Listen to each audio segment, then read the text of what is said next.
This episode is sponsored in part by our friends at Vultr.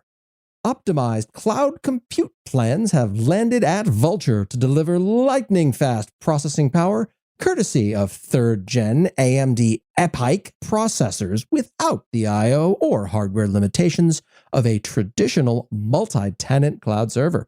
Starting at just $28 a month, users can deploy general-purpose, CPU, memory, or storage-optimized cloud instances in more than 20 locations across 5 continents. Without looking, I know that once again Antarctica has gotten the short end of the stick.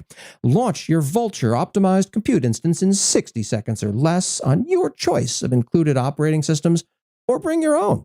It's time to ditch convoluted and unpredictable giant tech company billing practices and say goodbye to noisy neighbors and egregious egress forever.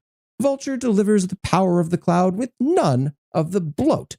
Screaming in the Cloud listeners can try Vultr for free today with $150 in credit when they visit getvultr.com/morning. That's getvultr.com/morning. My thanks to them for sponsoring this ridiculous podcast. People tend to think of ChatOps as a conversation-driven means of running software. That's what it's billed as anyway. But that, my friends, is an oversimplification that misses a crucial point. ChatOps is the novel operational practice of expanding your security perimeter to anyone who has access to the right Slack channel or to Slack's production infrastructure. This is obviously my own definition, and people tend not to talk about it this way, and I'm afraid that's going to be a big problem. You see, there seems to be a large-scale aversion to discussing the risk of ChatOps in public, and I can't shake the feeling that this is going to bite all of us in the end. Unless you've been living in a hole for the last decade, you've encountered Slack. Yes, some people use Microsoft Teams for work instead. I do not understand nor endorse this behavior, and neither should you, because Teams is trash. Slack, a Salesforce company, is also the single organization I would attempt to breach if I were looking to do some real damage. Why?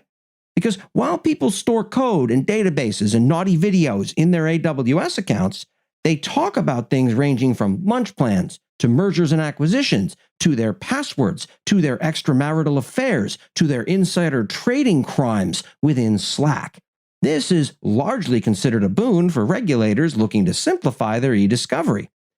The problem is that people treat chat as if it were ephemeral with messages gone soon after they're sent. But this isn't Snapchat we're talking about here. All of your Slack messages live not in some ephemeral database like an early version of MongoDB, but rather as rows in MySQL.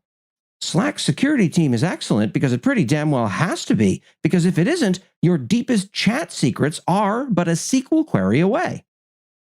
Anyway, some enterprising folks eventually instrumented Slack a bit because, Jimothy, do you want to go to lunch? Isn't that far removed from AWS deploy to production.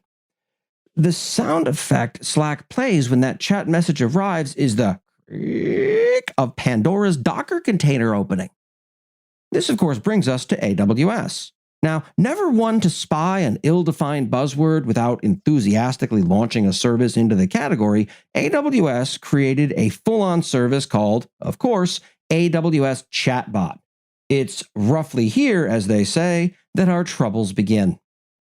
With the magic of ChatOps, I fear that among the profound secrets Slack holds is full root access to your company's AWS account. Let's face it, on-call firefighting at 2 a.m. is stressful. So there's good news and there's bad news. The bad news is that you probably can't prevent incidents from happening, but the good news is that Incident.io makes incidents less stressful and a lot more valuable.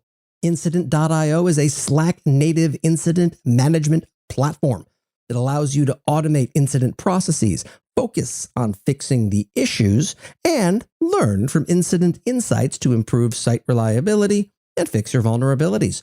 Try Incident.io to recover faster and sleep more. AWS Chatbot has a deep dive into how to configure chatbot permissions, which approximately nobody reads, understands, or implements. I mean, look at that terrifying thing. Users can be assigned roles, they can change roles, and they can assume roles, and at least some of those roles we're talking about are IAM roles, possibly, but not always.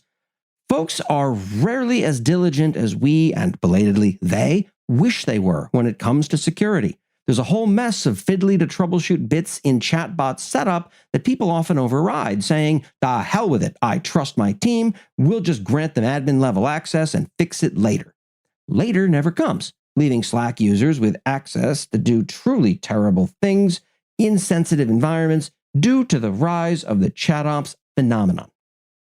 In the event of a company inviting the wrong user to the wrong channel, a Slack security lapse, or an inside threat at Slack itself, there's now an entirely new attack vector against a company's AWS environment.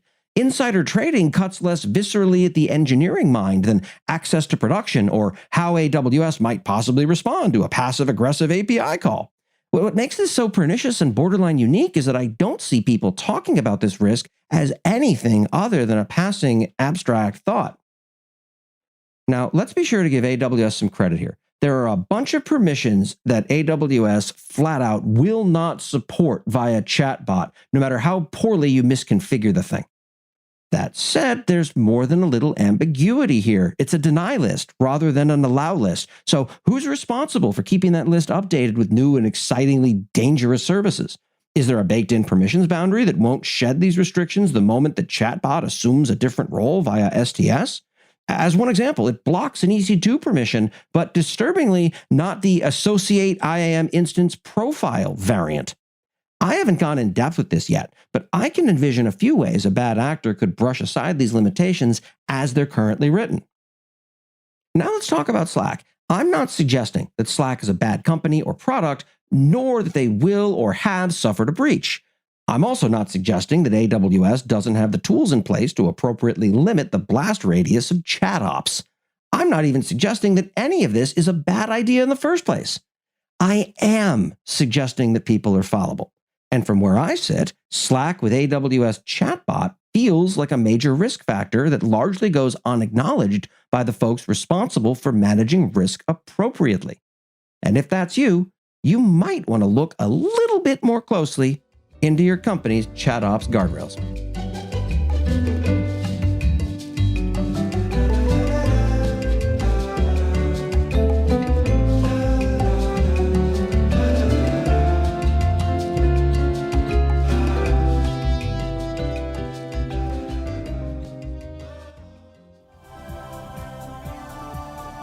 This has been a Humble Pod production.